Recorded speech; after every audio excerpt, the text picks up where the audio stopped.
vente, mi querida Nancy. ¿Puedes? Sí, ahorita le damos la caminadita para allá. Es que me dice Nancy, es su tesoro, los mapas de la corrupción de Genaro García Luna y de Luis Cárdenas Palomino, y no los quiere dejar ni un metro. Ahí están en la banca. Es que le quiero mostrar a la gente cómo has hecho circo, maroma y teatro para presentar esto que me parece muy importante, más allá del veredicto de mañana o lo que decidan los jurados, Nancy, porque esto es lo que se debe de seguir investigando más allá del veredicto. ¿Cómo estás? Nancy Flores, corresponsal de la revista Contralínea. Mi querida Nancy, gracias por acompañarnos aquí en Sin Censura. Buenos días, Vicente, y buenos días a tu audiencia. Así es, hemos traído aquí afuera de la Corte del Distrito este día que es feriado aquí en Estados Unidos, pues estos detalles de la riqueza que amasó por una parte Luis Cárdenas Palomino y por otra Genaro García Luna. Son dos investigaciones que llevan las autoridades mexicanas como parte de muchas investigaciones. No hay que olvidar que a Genaro García Luna, hasta por Rápido y Furioso, se le ha abierto una línea de investigación allá en México. Y pues sí, son como tesoros, no los puedo perder porque no, son... y no nos vaya a llover. Sí, sí, además. A ver, Nancy, antes de ir a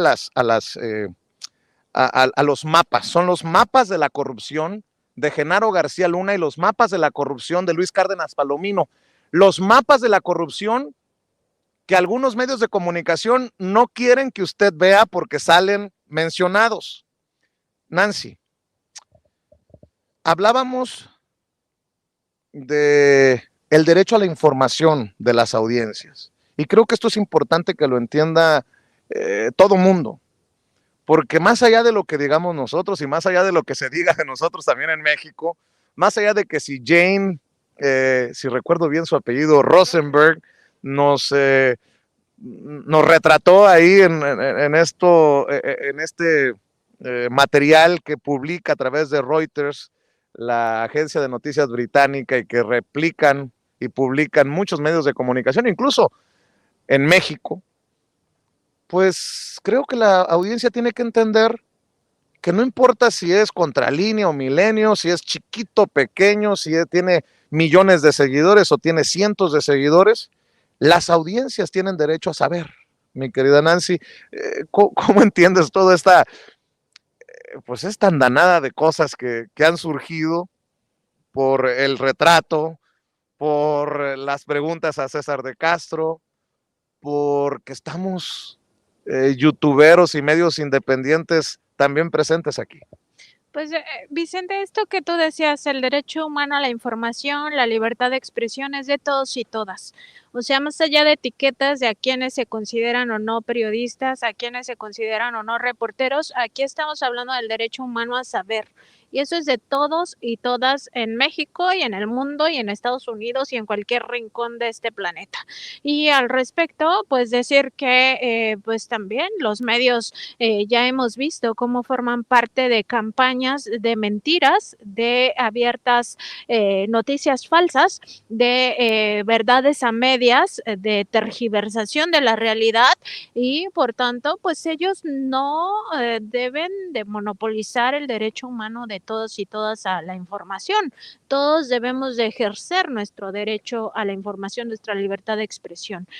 Más allá de este paréntesis, pues sí decir que en el caso de Genaro García Luna tenemos también derecho a otros puntos de vista, a otra perspectiva de lo que está pasando aquí en Estados Unidos, sobre todo entendiendo que el sistema de justicia mexicano pues todavía le falta una enorme reforma, que esto solo se pudo venir a juzgar a Estados Unidos, que en México las leyes estuvieron hechas por los propios miembros de una élite corrupta, precisamente para no llevar al banquillo de los acusados a los corruptos. Ellos se cuidaron la espalda de muchas maneras, por lo cual en México no se les puede juzgar.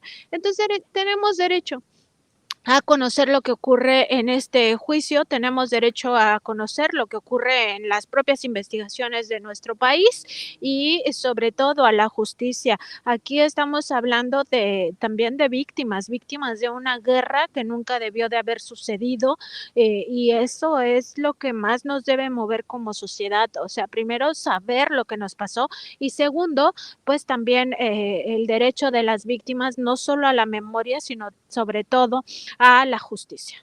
Y decías valientemente, no sé si deba, pero yo estoy contigo, suscribo, que no podemos estar, o al menos podemos sentirnos orgullosos de no estar de otro lado que no sea del de las víctimas. Creo que el periodista siempre tiene que estar del lado de las víctimas, Nancy. Decía Kapuscinski que el periodista debe de estar del lado de los que no tienen voz, del lado de las víctimas, del lado de las personas más vulnerables, y ahí es el único lugar que nos corresponde. No nos corresponde estar del lado de la corrupción, del lado de los corruptos, y si hay alguien que se encuentra trabajando en medios de comunicación y está del lado de los corruptos, pues lo que menos está haciendo es periodismo, estar haciendo otra cosa, publicidad, propaganda, otra cosa, pero periodismo no. Oye, Nancy, a ver, antes de ver los mapas, estos mapas los están publicando en la revista Contralínea en esta edición y lo vienen publicando también ya por tiempo, ¿no? Estas redes corruptas de Genaro García Luna y de Luis Cárdenas Palomino, su mano derecha, su brazo fuerte. Quiero que la gente sepa que puede encontrar toda esta información en @contralínea, en contralinea.com.mx, que puede también ver el programa de Contralínea a partir de las 10 de la mañana, tiempo de la Ciudad de México, que estén al pendiente de la cobertura especial que está realizando Contralínea, que te puede seguir a ti en @Nancy-contra. Y yo quiero, antes de mostrar esto, agradecerle por su generosidad al equipo de Contralínea que encabeza Miguel Vadillo, porque esto pues es mucho tiempo de investigación, es mucho tiempo de corroboración y les agradezco que compartan con nosotros. Nancy, ¿qué vamos a encontrar si empezamos a caminar hacia allá? Pues vamos a encontrar este mapa. Bueno, nada más una corrección. Esto no se publica en esta edición, en la actual, pero sí está publicado en www.contralinea.com.mx. Y aquí vamos a ver primero, pues, si quieres caminamos. Sí. Vamos a ver primero el esquema financiero de Luis Cárdenas Palomino. Es un esquema muy complejo.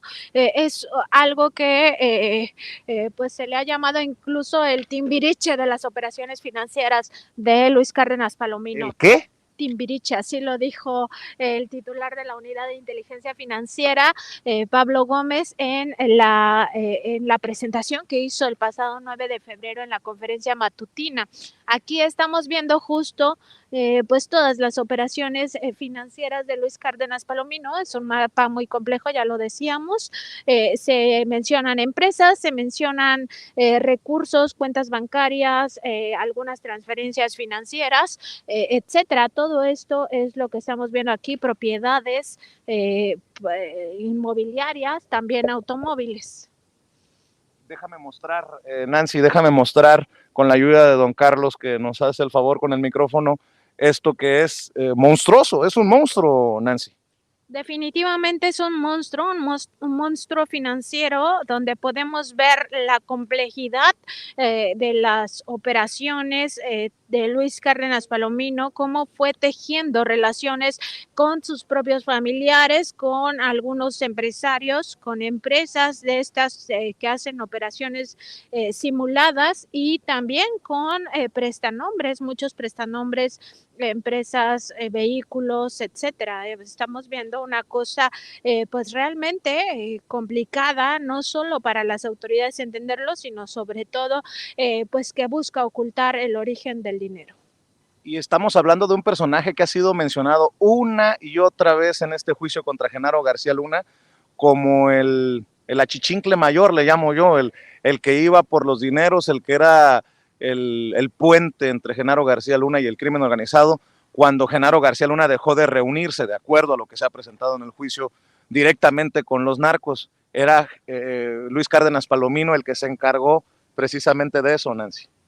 Sí, Luis Cárdenas Palomino fue la mano derecha de Genaro García Luna, quien a su vez fue la mano derecha de Felipe Calderón, ¿no? Puro cómplice en este tipo de relaciones. Y sí, ha sido mencionado pues varias veces Genaro García Luna al lado de Luis Cárdenas Palomino en este juicio que se sigue aquí en la corte del distrito este de Brooklyn. Y bueno, forma parte de estas informaciones que hemos llevado nosotros en la revista Contralínea. En estos momentos, se encuentra ahorita aquí la producción que está encabezada por el propio Vicente Serrano y por una compañera, pues levantando este primer esquema financiero para que podamos ver un el segundo esquema financiero. Este ya tiene que ver directamente con la persona que está siendo sometida a juicio actualmente en esta corte que encabeza el juez Brian Cogan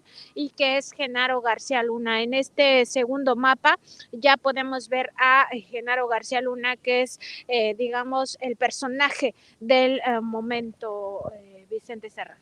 Así es, y en este momento estoy tratando de enfocar cómo una de sus empresas, que a mí me llamó la atención siempre, GLAC Security Consulting, Technology Risk Management, que GLAC significa pues las iniciales de Genaro García Luna, había hecho hasta, no sé si encuestas o análisis informativo para el Financiero, y ahí aparece el Financiero Marketing, aparece incluso una relación entre Genaro García Luna y Miguel Ángel Yunes Linares, aparece Raimundo Rivapalacio, aparece Carlos Loret de Mola, el Heraldo, y obviamente también el gobierno de la Ciudad de México. Nancy, esto me llamó mucho la atención de este gran mapa. Así es, aquí podemos ver justamente a Genaro García Luna y estas relaciones que tú mencionas. Facundo Rosas, hay que recordar que fue detenido en la Ciudad de México, él es el excomisionado de la Policía Federal. La Policía Federal además hizo negocios con Black Security, pero bueno, más allá de eso, él fue detenido por arrollar a una persona de 62 años y luego ya se dieron cuenta que era Facundo Rosas, un prófugo de la justicia. Podemos ver Black, su relación con Olivia Lisset Parra Salazar, de ahí su relación con estos comunicadores, Carlos Loret de Mola, quien hizo el montaje de Florence Cassé, también Raimundo Riva Palacio. Y estos a su vez con empresas no mineras, que son estas empresas que se dedican a gestionar nóminas. También su relación con el Financiero, con el Heraldo, con Miguel Ángel Yunes Linares, su propia relación que tienen con el gobierno de la ciudad cuando Miguel Ángel Mancera era el jefe de gobierno, y estos 50 millones de pesos que recibe del gobierno de la Ciudad de México. Estamos hablando, Nancy, gracias mi querido Carlos, el maestro Carlos Hernández, que nos está haciendo el gran favor también de ayudarnos con la producción. Y recuérdame tu nombre, Adriana, una mexicana comprometida, migrante, que ha estado viniendo todos los días a apoyarnos. Esto sí no tiene precio, mi querida Nancy, pero mostrabas una parte del mapa y están los nombres de personajes que, de acuerdo a la Fiscalía de Estados Unidos en este juicio contra Genaro García Luna, eran o son los de abajito en jerarquía, ¿no? Está Facundo Rosas, ya lo mencionabas, están otros personajes, ya mostrábamos el mapa de Luis Cárdenas Palomino, lo que confirmaría esto que vengo diciendo yo, que más allá de lo que decidan los miembros del jurado aquí mañana o pasado mañana o cuando lo definan, esto se le tiene que seguir escarbando porque estamos hablando de una gran red, tal vez la más grande red de corrupción desde el poder en nuestro país, Nancy. Sí, una red que podría alcanzar a 2 expresidentes, eso nunca hay que olvidarlo. Están en juego también los nombres aquí de Felipe Calderón y de Vicente Fox. Ambos personajes han sido mencionados por la propia Fiscalía de aquí de Estados Unidos como parte o posiblemente parte de estas redes de corrupción, y eso pues nos lleva a dimensionar hasta dónde llegaban estos niveles corruptos, que no es cualquier cosa, o sea, siempre habíamos pensado que pues sí, había corrupción en nuestro país, pero yo creo que dimensionar hasta dónde llegaba, eso es lo que nos faltaba. Y este caso de Genaro García Luna, yo creo que lo muestra tal cual es. Las redes de corrupción llegan a lo más profundo y a lo más alto de algunos gobiernos, y en este caso, pues evidentemente de los gobiernos de Fox y Calderón. Yo le sumaría a lo de Fox y Calderón a Peña Nieto, porque hay investigaciones que apuntan a que en tiempos de Peña Nieto también hubo entrega de contratos cuando Miguel Ángel Mancera era jefe de gobierno de la Ciudad de México, cuando Miguel Ángel Osorio Chong era el secretario de Gobernación. O sea, yo le sumaría también el sexenio de Peña Nieto, Nancy. Sí, todas estas investigaciones que se llevan en México sí alcanzan hasta el gobierno de Peña Nieto, porque no hay que olvidar que parte de los 745 millones de dólares que se ha documentado se hizo de forma irregular en la propia red de corrupción de Genaro García Luna a través de estas empresas. De estas empresas, 44 empresas, pero específicamente de 3 de ellas, Numbap y GLAC, pues tienen que ver justamente con contratos que se hicieron en los gobiernos de Felipe Calderón, pero también de Enrique Peña Nieto, y la mayoría de estos recursos se obtuvo en el gobierno de Peña Nieto cuando al frente de la Secretaría de Gobernación estaba Osorio Chong. Entonces sí, alcanzan sin duda también hasta el gobierno de Enrique Peña Nieto. A ver, Nancy, la otra parte del mapa, déjame ver si puedo hacer malabares con mi, por cierto, mi micrófono feo, pero déjame hacer malabares mientras nos explicas esta parte, esta segunda parte del mapa. Nos puedes ayudar porque veo hasta Pemex, Infonavit, Santander, veo varios nombres, el exdirector del CISEN, Jaime Domingo López Buitrón, hablando de exdirectores del CISEN que defienden a Genaro García Luna como este señor Valdés, mi querida Nancy. Sí, por ejemplo, la conexión, digamos, empieza aquí con estas nomineras, estas empresas nomineras, continúa aquí a Jaime Domingo López Buitrón, quien fuera director del CISEN me parece que en un año del gobierno de Felipe Calderón, con su relación con Comtelsat. Comtelsat es una empresa de Manuel de Jesús Arroyo Rodríguez, el dueño del financiero, y este a su vez tiene relación con el BR Strategy and Intelligence, y aquí se relaciona su hermano Juan Martín López Buitrón, quien era director general de Organización y Recursos Humanos de la Comisión Nacional Bancaria y de Valores. Aquí es donde viene la relación directa con Pemex y el Infonavit, y esto nos lleva a otros esquemas que también podrían estar directamente relacionados con Genaro García Luna a través de esta empresa CISA, que tiene vínculos financieros con Comtelsat, una transferencia de 415 millones de pesos, con otra empresa de nombre Alimentos con Idea, con transferencias por 114 millones de pesos, con el propio Centro de Readaptación Social de Morelos, con una transferencia de 88 millones de pesos. Aquí la conexión es con el empresario Eustaquio Tomás de Nicolás Gutiérrez, quien además de tener pues operaciones en Andorra, llama la atención su nombre porque es el empresario que le hizo un pago a la madre de Enrique Peña Nieto. Vemos otra empresa importante, constructora y edificadora GIA, con un pago de 20 millones de pesos a CISA, operadora de infraestructura de Oaxaca, 12 millones de pesos. Y esto nos lleva a otra red que tiene que ver nuevamente con esta empresa del financiero. Por ejemplo, Comtelsat hace una transferencia de 1.1 mil millones de pesos a CIL Capital Partners, que a su vez transfiere 1.2 mil millones de pesos al financiero Marketing, y a esta otra empresa, NGCAP, 85 millones de pesos. Y aquí también encontramos pues otra empresa facturera de operación simulada, World Android, también a personas físicas, a otra empresa impulsora industrial de Monterrey, Industria Electrónica CEN, Compañía Integra Soluciones, CIA Capital y Mining Materiales y Refacciones, que forman parte de este mismo esquema al que le ha dado seguimiento la autoridad. Creo que es importante que quede de manifiesto lo que hay en estos mapas, porque si ha habido personajes que han defendido a capa y espada a Genaro García Luna, por ejemplo, escriben en el Financiero, y no me parece coincidencia. Tampoco me parece coincidencia que el Financiero haya utilizado GLAC como servicios y el Financiero sea el medio en el que en algún momento criticamos por su cobertura muy rosa del juicio. Acuérdate, le tiró besos, le decía te amo y cosas tan banales como las que acabo de mencionar.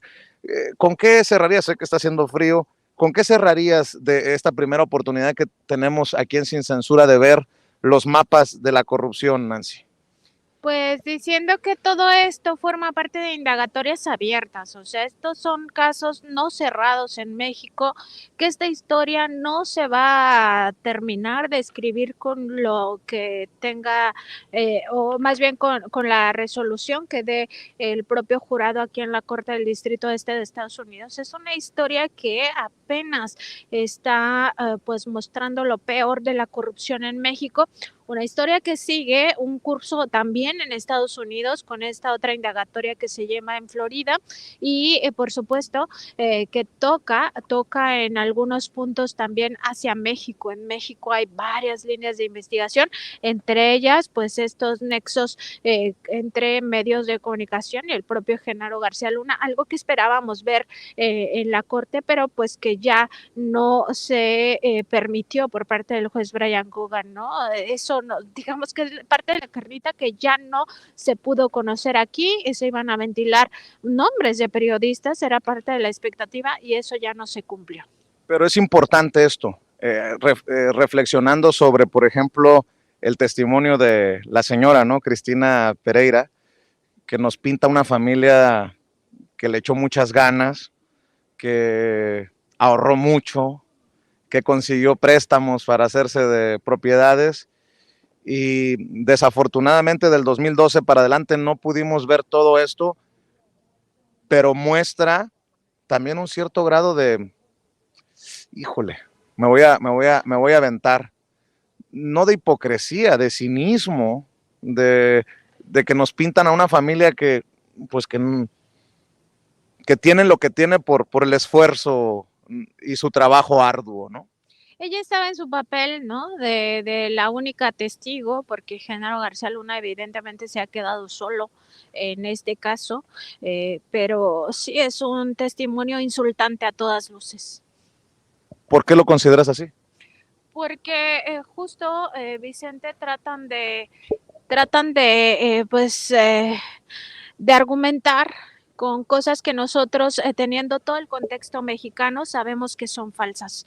O sea, de verdad, que cuando uno analiza todo lo que se dijo en esta corte por parte de Cristina Pereira, pues no queda espacio a la duda, es falso lo que vino a decir aquí y eso es insultante para un pueblo, no solo que fue robado, porque ya está documentado por parte del gobierno mexicano que se robaron 745 millones de dólares, sino también que fue sometido a una violencia extrema desde el propio gobierno. Entonces, claro que es insultante para las víctimas, es insultante para víctimas directas de la violencia, me refiero, pero también a todos los mexicanos, porque era patrimonio nacional lo que se robaron, era dinero del pueblo de México que pudo haber ido a escuelas, a instituciones de salud, a pues cualquier otro tipo de necesidad. Ahora lo vemos, a estos apoyos directos a los adultos mayores, a las personas con discapacidad. Todo ese dinero se fue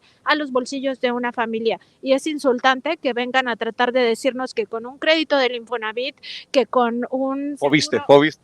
Perdón, del FOBIS. Sí, sí, sí. Es que van a decir después, están levantando falsos, era préstamo del Fobiste, no del Infonavit. Sí, bueno, tienes razón, qué bueno que haces la aclaración, porque yo aquí ya me fui de corrido, pero bueno, un crédito del Fobiste, un seguro de separación individualizada de la AFI, el cheque que supuestamente recibió ella por sus 3 años laborados en el CISEN, pues es imposible, ¿no? Amasar una riqueza de esta manera y que nos digan que compraba terrenos en 300,000, 400,000 pesos y vendía las casas en millones, pues también, o sea, a todas luces nos han venido a mentir. a los mexicanos sobre todo, ¿no? Porque supongo que a las autoridades estadounidenses no les importó tanto eso, pero sí, a todas luces insultante este testimonio. Pues querida Nancy, yo te agradezco, te reconozco, tú sabes que la admiración es grande por el trabajo que realizan en la revista Contralínea. Nuevamente decirles que aprecio mucho la generosidad para compartir estos mapas con la audiencia de Sin Censura, que la gente puede ir a contralinea.com.mx a ver directamente los mapas y hacer sus propias anotaciones, www.contralinea.com.mx. Busquen a Nancy en Twitter, en Nancy-contra, y bueno, pues nosotros vamos a seguir esperando mañana. Mañana sí hay que sacar la casita de campaña y dormir aquí porque medio mundo va a querer estar en la audiencia, Nancy. Y además con frío, me estaban diciendo, pues precisamente Adriana me estaba comentando que pues es la semana más fría, al parecer, esta que ha comenzado este día, entonces pues con frío, de madrugada, pero ahí vamos a estar. Claro que sí, gran trabajo el que está haciendo Nancy Flores de la revista Contralínea. Ah, y nada más, ayúdame tantito, mi querido Carlos, nada más, este. Para la gente que me ha criticado, ¿para qué sirve? Aquí está don Carlos y allá anda Adriana, miren. ¿Para qué sirve la cinta canela? Me han dicho que la cinta canela en el tripié, el pinche Vicente. Bueno, ahí les va.